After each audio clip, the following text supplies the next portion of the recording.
Hey folks, welcome back to Galactic Civilizations for Supernova. I'm playing as the Yor, and let's get straight back into it. Okay, I was just looking at some stuff that I probably need to do at the start of this game. Just going to turn the volume on the game up a little bit. Yeah, so we've got some incoming threats.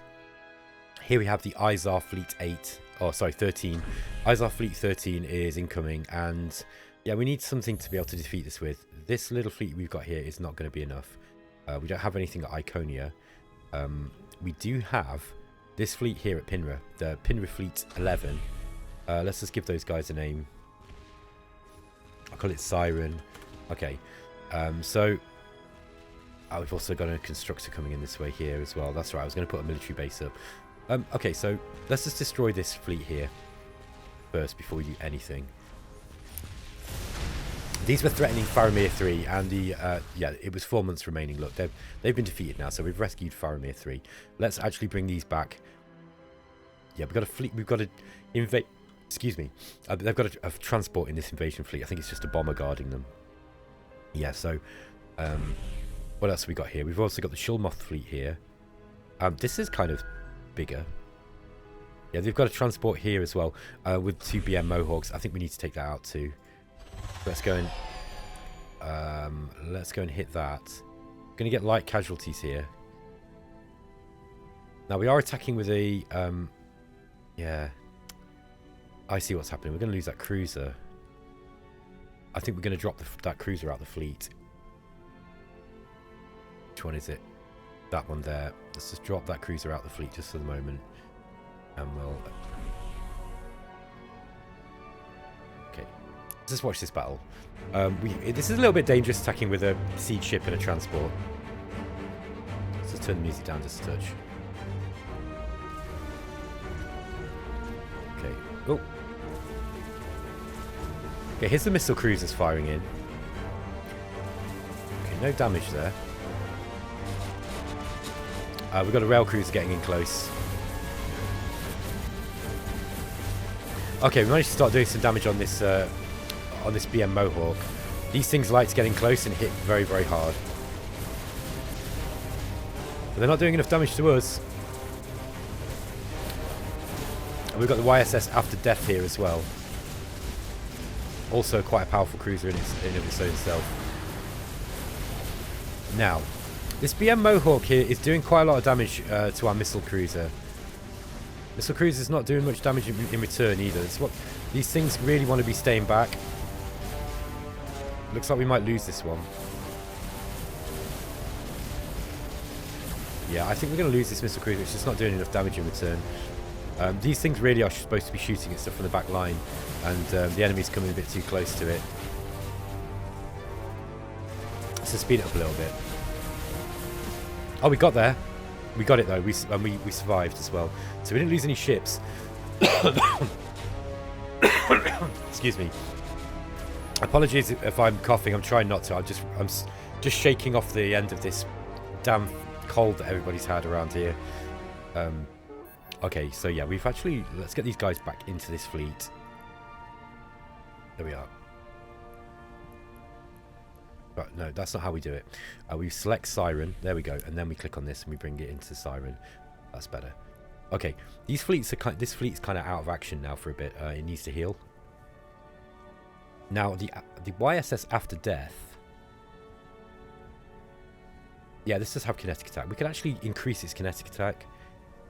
That might be worthwhile. The other thing we could do is put a crew quarters on it for more hit points. It's already got quite a lot of hit points. Could increase the sensor range. I don't think you can see that on here. There we are. Look, sensor range is 4. I think we'll go with the Durantium Forge. Let's just upgrade that, and then what we're going to do is we're going to put these guys. Yeah, I think let's get this military base in first. Okay, build a military base. This is going to be expensive, I'm afraid. Okay, and we also need modules. That's the thing. So we can't upgrade it very well. It's not a very strong military base, but it's there nonetheless. It will increase the power of our fleets here. Let's get Siren just sat in that military base just for a few turns. We're going to have to weather the storm, I'm afraid, with this fleet coming in here. I don't think Siren could take that out in the state that it's in. We've got a siege ship and a transport ship here. Those should probably now move up over to military base here, and they could actually join Siren as a fleet. Now, looks like we've actually got 30. 16, 18, 22. Sorry, 24 is that? No, 22 and 28. I think 30 logistics points there. Maybe I've counted that wrong. I've not long woke up, so maths is not my strong point in the morning. Band of Zaloxi smugglers have crashed their ship here. They have little power left in their ship, just enough to keep life support running, and they are in desperate need of food and medical supplies. The Zaloxi are being vague about what led them to this situation. It's hard to say whether they're hiding some illegal activity or if it's simply a trait of Zaloxi culture to be elusive. We have the means to easily provide the food and supplies the Zaloxi require. Coupled with a bit of extra persuasion, they might be willing to leave their ship behind and become part of our civilization. I think this is a good idea for us. Now, this will give us a couple of Zaloxi workers. We are going to get some... we're going to have food for a start, so now we've got to think about food. But we've got plenty of food because most of our citizens don't use it. However, this isn't a bad idea. The reason is because we are struggling with getting the Durantium to actually grow our population. Plus, we're in a war. So, you know, we really want to be growing our empire as much as possible. So it's not that easy to get people growing. Let's have a look what these guys are like. Yeah, they're not bad. They've got high expectations, though. That's kind of a bit of a bummer. That is going to take our approval on this planet down quite significantly. Now, can we create entertainers? Yes, we can.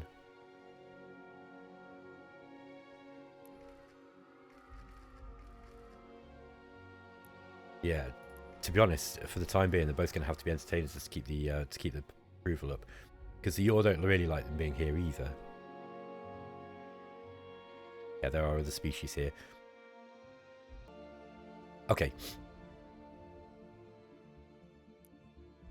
Yeah, we'll see what we can do with that. We might be able to actually get some Zaloxi population. I think we're going to have to rely on the filthy Xenos for a bit to carry our empire. Okay, we've got the surveyor here. Let's just go and grab...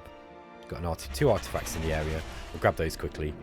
I've got an asteroid miner here. Let's just go and grab those asteroids. Yes, and there we go. End the turn. Let's see what we've got to do to contend with now. Okay, we could get a culture relic up here. Also, I wonder how possible it is. Yeah, what we can eventually do, by the way, is get rid of this base. So yeah, we can't do it. This is the one thing I don't like about this game, right? Is I want to be able to make this a mining base now. There's no reason why I shouldn't. This is technically out of range, but if once I build the base, I can put a range thing on it. You know, like an extended range on. This bugs me because it means that you kind of have to double up on mining bases sometimes until you get the technology later on to increase the range. So yeah, that's one little issue that I've got with the way Starbase is working. Oh, it's one of a few issues I've got with the way the Starbases work. Yeah, I really want the culture base. I think we're going to have to just put a communications Starbase up. It doesn't really matter what we've got. Then we want the Xenoarchaeology lab. We're going to have to trade for some modules here. Let's see who will talk to us. Nobody really likes us very much. Let's talk to the Altarians, see what we can get. Have they got any modules? They usually build lots. No, okay. No modules there. We'll come back and look at the trading later on with each individual civs, because we've traded with the Archaeans recently. Humans might be willing to trade something. They don't like us very much, but they've got modules. Look, okay, so let's grab a few modules. See what they'll take.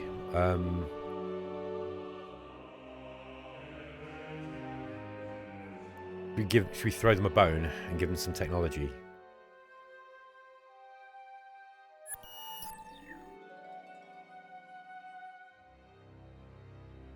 They're not doing very well in the game, are they? Should we give them interstellar resupply doctrine? That, like, they'll snap our hands off for that, and we can probably get some other cool stuff off them in return.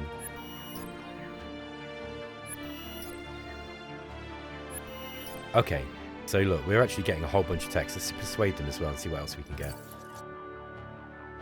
They've got lots of antimatter. They might give us some of that. Okay. And antimatter isn't something we've got a whole lot of. Durantium would be better, but they don't have any Durantium. Okay, we've given them a really, really powerful tech there, and that's going to make them more formidable. Ah, okay. We're losing a fleet here at Willa. Sorry, here near Gigante. Okay, that fleet's actually coming down this way. That's interesting. So they're not going for our main... Oh, those are attacking us from long range, the Hunar base. Archaeans have built the Eyes of the Universe Galactic Wonder. I'm not really bothered about that.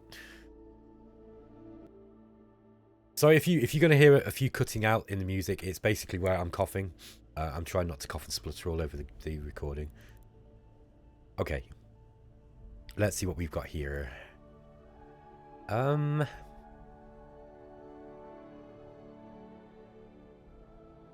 don't think we've got much in the way of trade, have we? No, not really. That said, free trade might be useful. The other stuff that we've got that might be worthwhile getting is... How much crime have we got now? Probably quite a lot now we've got the Ethnology in. We're relying on this high tax that we've got because we don't have very many population. Research grants might be a good one. We've also got the Genius grant. I think research grants is better. 20% of research is probably quite a big improvement. At a cost. Oh, that's unrated. Oh, there we are. Sorry. Yeah, that's at the 10% gross income. So, yeah, you're getting a lot less credits here. But it's worth it, I think, to increase your research speed. We aren't doing badly in research, I don't think. Yeah, we're about halfway down. That's not bad considering our overall rankings. Be interesting to see what powering the Terrans up here is going to do for us. We're probably going to end up having to fight them at some point anyway. So we're probably just making life more difficult for ourselves, giving them that tech. But there we go. Sometimes you got to do stuff you don't really feel like you want to do. Let's see what we can upgrade. Okay, we can put a cultural scanner on a Starbase factory. Kind of interesting. A culture exchange. Oh, if we had Promethean, we could actually put the trade station on. That would be good too. Can we buy some Promethean? No, too expensive. We don't have any money. All right. Oh, I've got this temp cruiser here. Let's get the temp cruiser into Iconia for the time being. What state is our fleet in at the moment? Okay, these are still damaged. I think I'm going to upgrade the defences on this.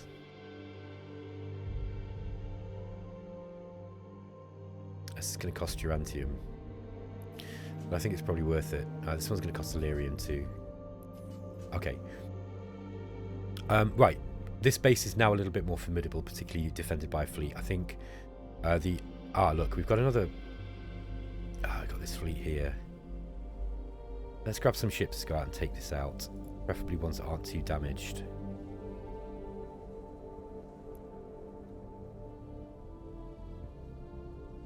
Sorry, I was looking at the moves there. Be enough.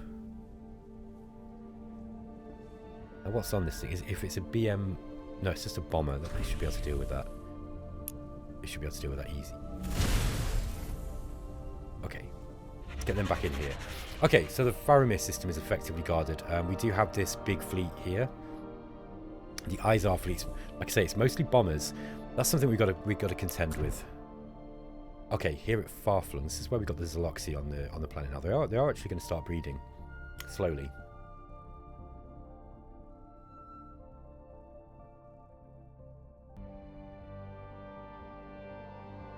I've got the... Oh, this could be useful. Tower of Endless Night. It's going to reduce crime. Oh no, it increases crime. Totally the opposite of what we want. Hollow Theatre improves... That might be worthwhile, actually. Because this is approval here, look. So the Hollow Theatre might be worth putting up. It's going to take a while to come out. So we are actually going to need... We're going to need a supply ship over to Flarflung. I think we can probably build one. Wow, that is quite... It is a long way away. I named it right, didn't I? Let's get a supply ship out here. I think we need military ships first. Let's get a supply ship out just in one turn. We'll get a couple there. And Leviathan. Now, is Leviathan enough to defeat this fleet? It's saying moderate casualties, look. Let's just take a look at Leviathan again. Okay, so we've got a transport ship, 1 rail cruiser, and the rest are frigates. Yeah, this is an older fleet. It's got some good stuff in it though. I think we must continue to send to with our campaign here. We've got Vega fleet here as well.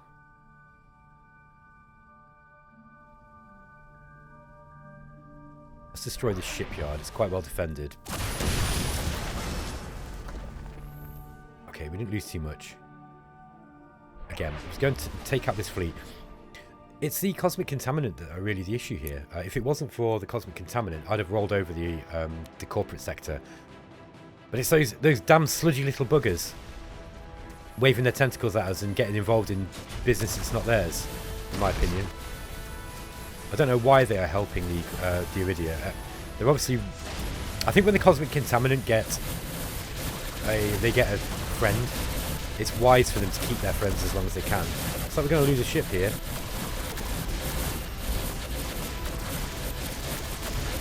Yeah, it's this BM Mohawk again.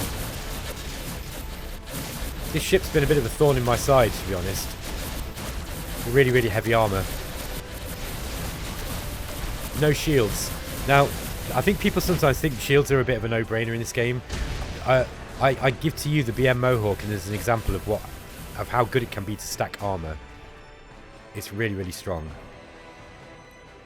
Okay. Yeah, we've got that military star base we could take out. We'll just take out some of these bases around here.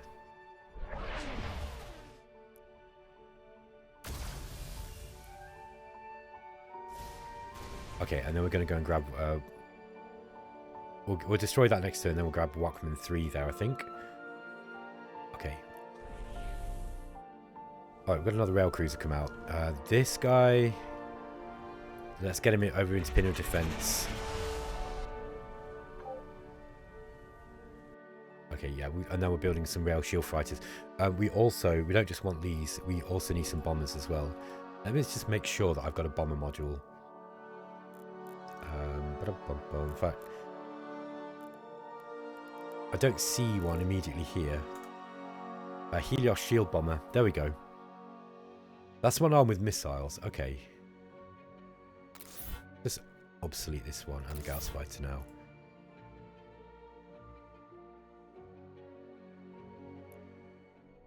I got an idea. Let's make a new bomber. That's actually it's in a bomber module, or even the bomber role, but it's actually going to be used to kill capital ships.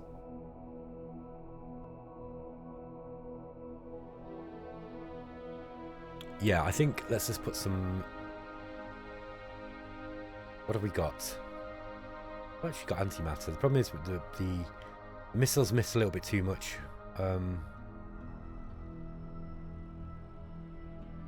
We've got 7. Yeah, that's really... A beam attack's probably going to be our best bet, and then putting a barrier field on it, I think. We don't have any Lyrium for the advanced barrier field, so let's just do that. We'll call this the laser bomber.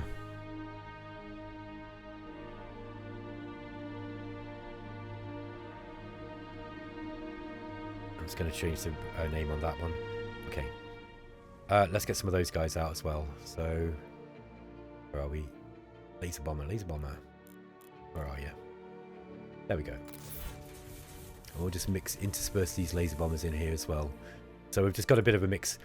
Fighters and bombers in tandem can be quite useful, depending on what you're fighting. We've got another rail shield fight here. Are we doing the same at Red Strip? Okay, yeah, let's get these Helios shield things out of here now. And we'll get the that new laser bomber in instead. And then we need to pick up some frigates as well, and some more cruisers. Okay, this rail shield fighter is going to go into Dark Star. We have a military base here, so we need to keep a bit of a defensive force.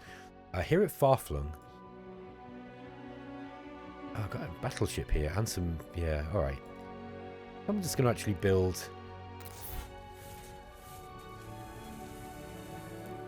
There's BM frigates. Rail shield fighter, that's the one. Let's get some of those guys up too. Okay, the Falanoids, they want open borders and fleet resupply doctrine they're going to give us a cultural treaty, alliances. These are one of the strongest people in the game, by the way. They're going to give us armor material science. We're mostly using shields, I think. Now, these are the game's winners. They are winning the game at the moment. Oh no, they're not quite, but they're pretty high, I think.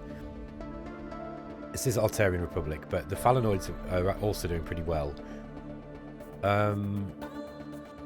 Honestly, this ain't a bad deal.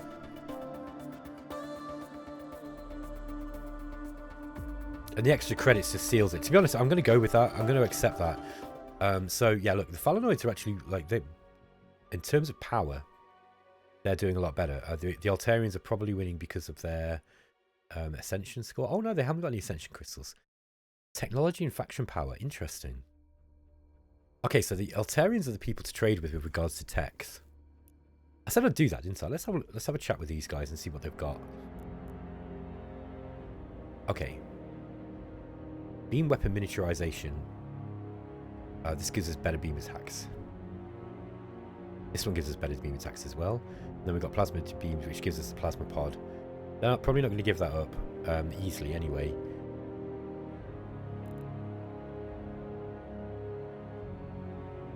I really want Durantium. There doesn't seem to be a lot in the galaxy. I'm not too bothered about the planetary stuff yet. Being able to upgrade the housing will be useful eventually. Strip mining is pretty useful too. It's funny how strip mining comes in planetary adaptation. I think that's hilarious. Extreme miniaturization is like, we definitely want to get that. Oops. Let's see what will they swap that for. Yeah, okay. So they'll swap extreme miniaturization for interstellar resupply doctrine. By the way, interstellar resupply doctrine essentially enables civilizations to wage war very, very effectively, because not only can they get out much further into the galaxy, ship range 10, by the way, is a big jump, and also, you know, plus logistics 12. That's 2 cruisers, you know, or 12 fighters and bombers. Excuse me. So yeah, that's kind of interesting. Will they give us any Promethean? I wonder. We don't have any of this. Good lord, that music's loud. Let's drop that volume a bit. Sorry, folks. Okay. Let's see if we can persuade them and get something else out of them as well. Techopod hives might be good. They're useful for mining.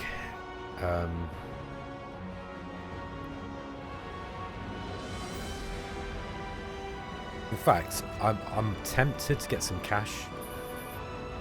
Okay, that's a little bit too much cash for them. Okay, yeah, okay. 220. Okay, we got a very valuable tech out of them there. Very, very, very valuable tech. They also got a very valuable tech, and since they are in the, you know, commanding position for the victory, arguably tied with the Falanoids by the looks of it, I think it's going to be an interesting trade. For a start, they're taking me seriously enough that they'll do that. They obviously don't think I'm too weak. I mean, I'm not very strong. We've got to finish this war with these guys as fast as possible. What we could do is, really, we need peace for the cosmic contaminant, and I don't think they're going to do it.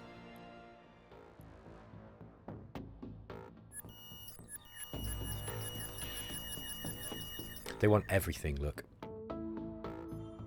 And there's no guarantee that they will stay at peace with us.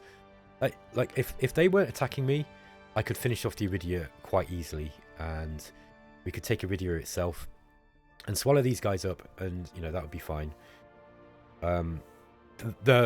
So just on a sort of strategic thinking level, I'm no way strong enough to take on the Altarians, right? They're going to wreck me if I fight the Altarians, unless they're already at war. Yeah, they are. Ah, they're fighting the Taurians. That's interesting. That's really interesting. Have you got any Durantium? No. Not much Durantium on this map, eh? Okay, they're rich. Let's give them interstellar resupply doctrine as well. And let's see how much we can get a decent amount of credits off them.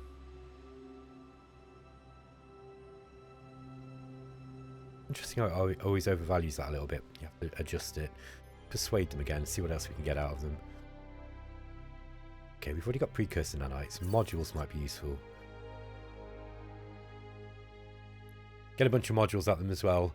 So we're going to give them some, like, the reason I'm doing this is a strategic thing, right? If I give them this makes them fight better, and it means that they'll not get swallowed up by the Altarians quite so fast.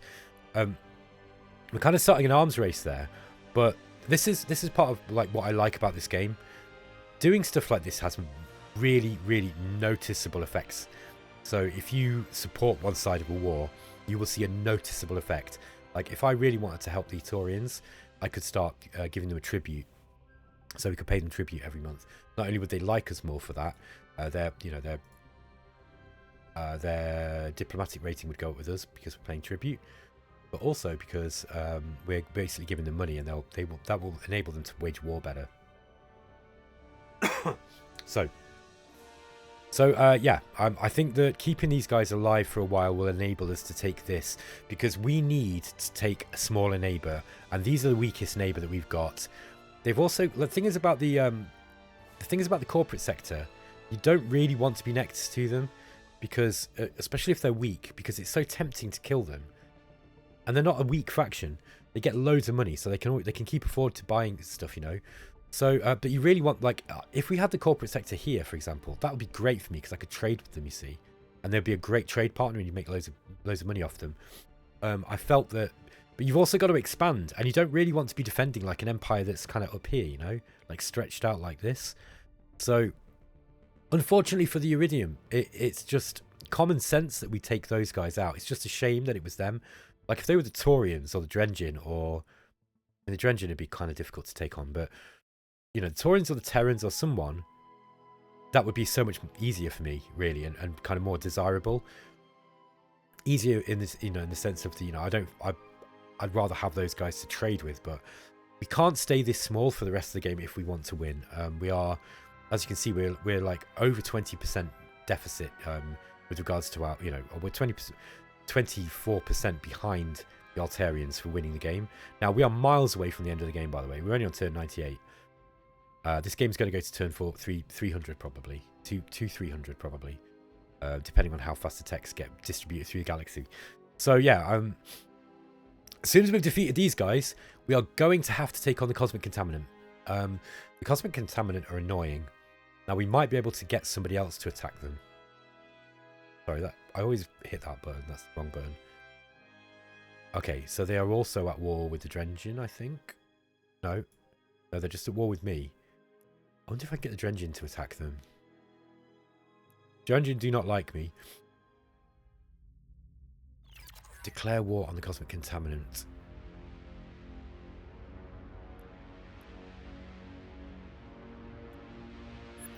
Okay. Fleet resupply doctrine.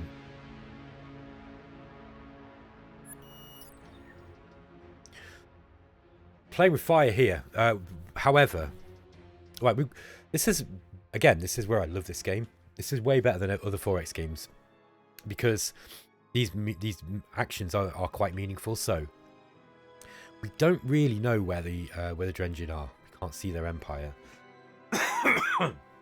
Excuse me. So yeah, they are actually around about the same size and strength as the Cosmic Contaminant. If I can get those guys to go to war with each other, it will take the pressure off me and allow me to take on the Iridium. Okay, but one of these guys is going to attack the other, and it might draw in other civs that are close by, like the Korath. And we do not want the Korath getting stronger at all. Now, the Korath aren't doing very well. They're not. I mean, look, these numbers look like huge differences, but actually they can change very, very rapidly. Like if the Korath invade the Drengin, for example, and take some planets, these numbers can switch around very quickly. But yeah, so my thoughts are this: if we go to war with the Cosmic, if we get somebody like the Drengin or the humans or someone to attack the Cosmic Contaminant, we risk the cosmic contaminant getting bigger or their opponents getting bigger, but it will definitely take pressure off us because it's dealing with the cosmic contaminant's fleets that's really wrecking me at the moment.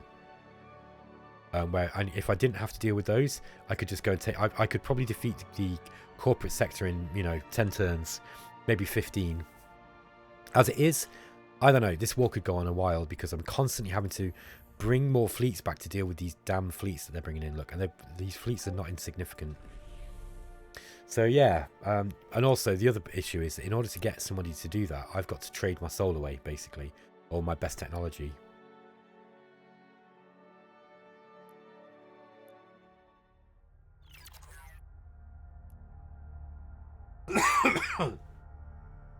Okay, so let's try...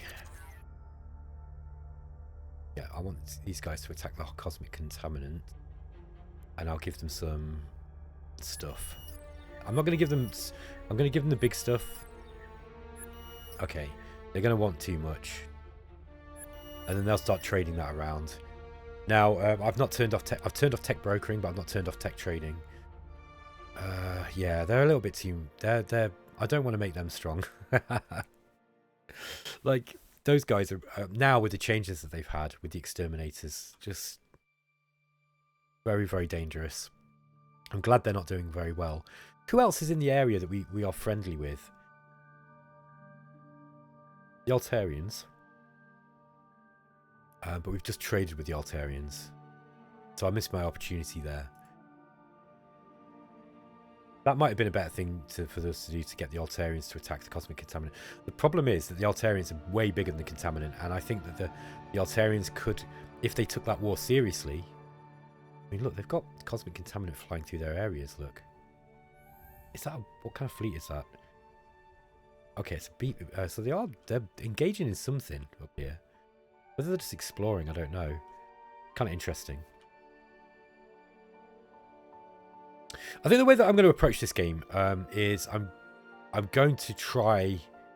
Yeah, I don't want to give all that technology to the Drengen in order to do that. That was my initial plan, was to give up, to give a bunch of technology to the Drengen and get them to attack the cosmic contaminant.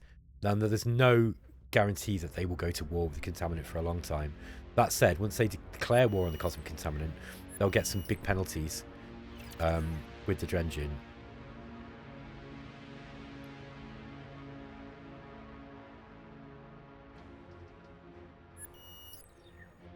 Yeah, look, they're asking a lot.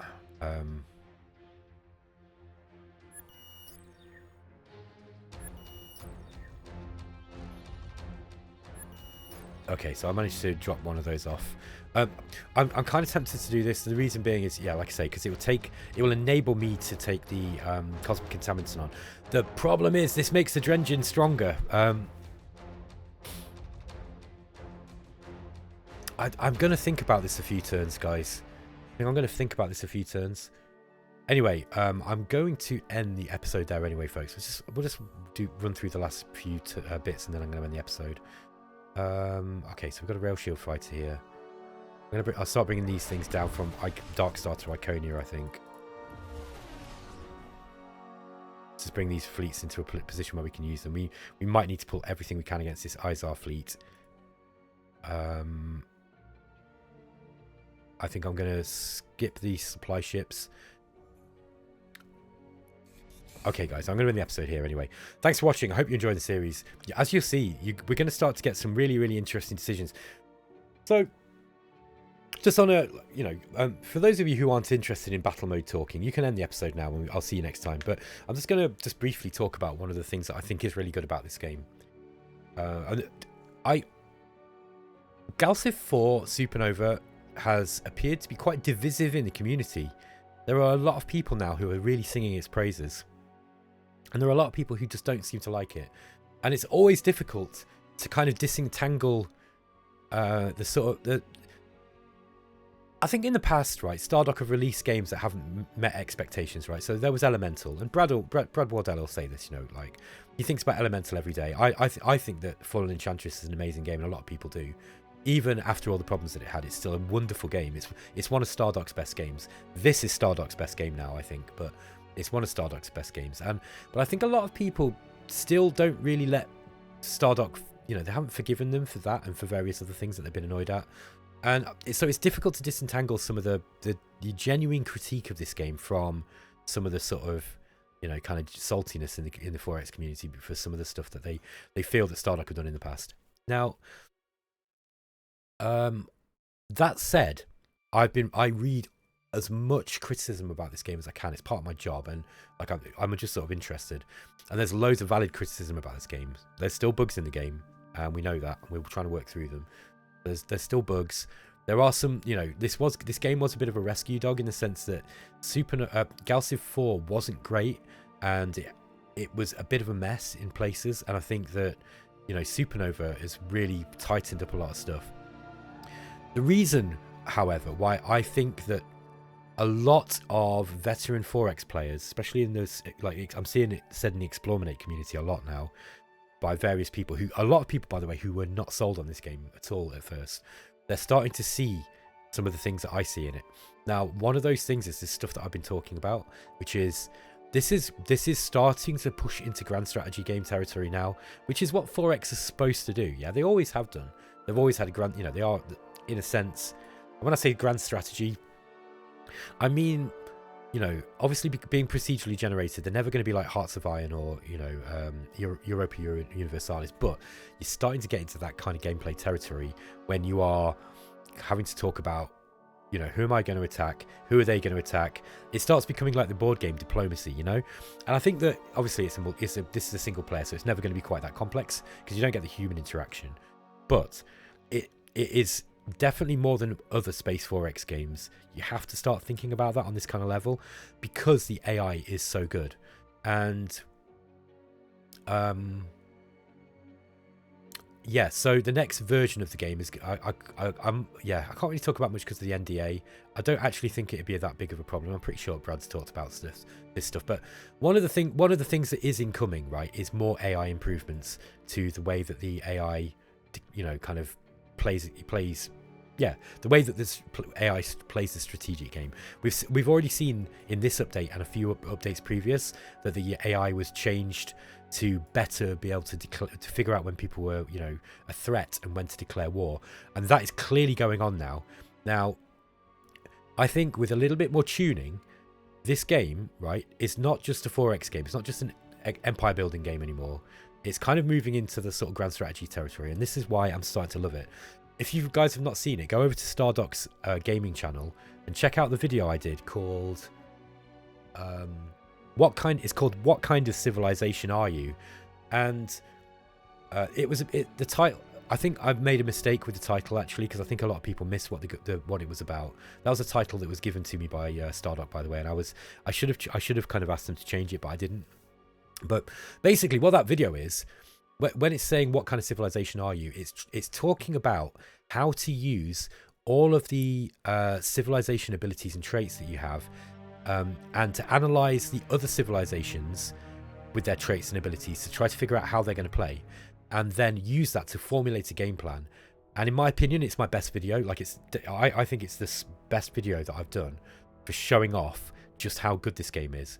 And by the way, when I made that video, that was on a way older version of the game, when the diplomatic AI was nowhere near as good as it is now.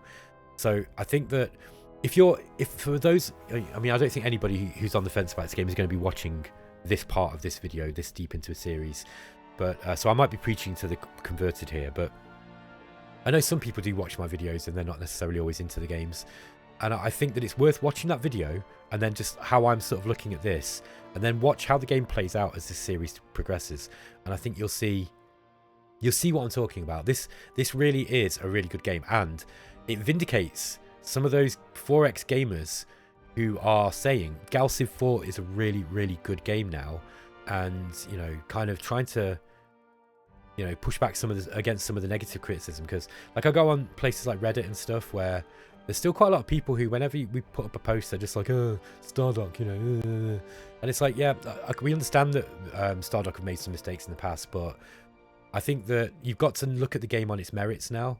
And if you can't see that this is one of the best Space 4X games, and like, I know that I have to go, oh, you know, I work for Stardock. Yeah, I work for Stardock, But I would not be banging on about this game as much as I do if I did not like it. Like if I worked for Stardock and I wouldn't, and I didn't like the game, right? I would probably be quite honest about it. And secondly, I would not play it on my channel because I don't waste my time playing games I don't like. And I got the job at Stardock because of my passion for this game, I think. That's partly of it. It's partly because my passion for this game, at least, is partly what drew their attention to me. So I liked the game before I got the job, okay? And I really, really, I'm starting to... I don't want to play any other Space 4X games, and I've got a few on my back catalogue, like Distant Worlds 2, and I've got Remnants of the Precursors, and this is the one that I want to play, because this is the one that really, really challenges me, and, like, it makes me think in a strategic way. And there's not that many strategy games that do anymore, because I'm good at these games now, and I have to either put them onto really high difficulty settings, so they become a slog, that kind of an uphill battle against resources, or I'm kind of bored of them, And like, there's only really Shadow Empire now, and Dominions, and Conquest of Elysium. I mean, Conquest of Elysium is kind of a different game, but there's only really this, Shadow Empire, and and Dominions that really challenge me, and that I really, really love. So I've put this game up there in that category. Is it as polished as those games? No, not yet. It's kind of like Shadow Empire. Like, Shadow Empire's also got some jank in there, and it's got the occasional bug and stuff. Dominions is much better polished than both of these games, but I put this game up there for fun factor. So yeah. Anyway, that's my thank you for coming to my TED talk. But I thought it was really important to point that out, because I think that some people look at this and they go, oh, it's just the same as GalCiv 3, and it's not. It's so different. It's completely different. The AI plays in a completely different way because the mechanics are completely different, and the way that you approach the game is completely different depending on the map settings. Like, how you approach the game on a big map like this is completely different to how you approach it when you're playing with sectors, for example. So yeah, get involved, man. This game is great. All right, guys, thanks. I'll catch you next time. Take care.